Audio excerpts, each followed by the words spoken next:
Hello बच्चों, let us see this question. Mention some important qualifications for a democracy.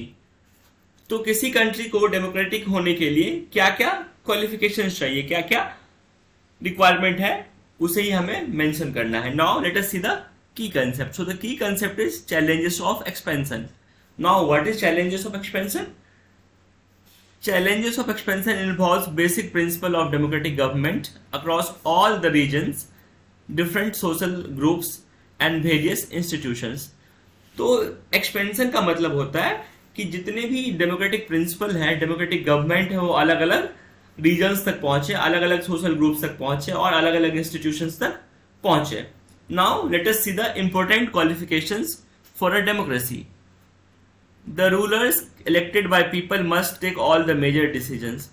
तो democracy में क्या होना चाहिए कि जो लोग सारे डिसीजंस टेक करते हैं वो they must be elected by the peoples. और ऐसे लोग जो इलेक्ट चुन के जाते हैं, जिन्हें लोग इलेक्ट करते हैं, उनके पास ही राइट होने चाहिए सभी डिसीजंस लेने के।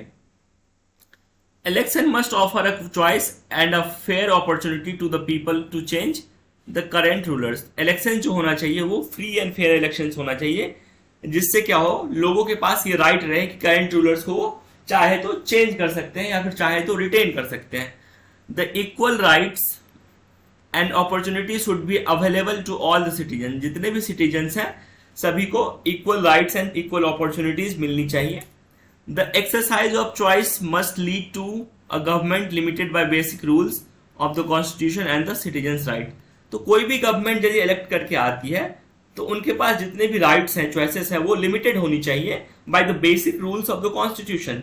गवर्नमेंट जो चले वो कॉन्स्टिट्यूशन के अकॉर्डिंग चलना चाहिए और लोगों के राइट्स के अकॉर्डिंग फंक्शन करना चाहिए, काम करना चाहिए। तो ये कुछ पॉइंट्स हैं जो जरूरी है, जो important qualification for a democracy है। I hope you understood it well. Thank you, best of luck.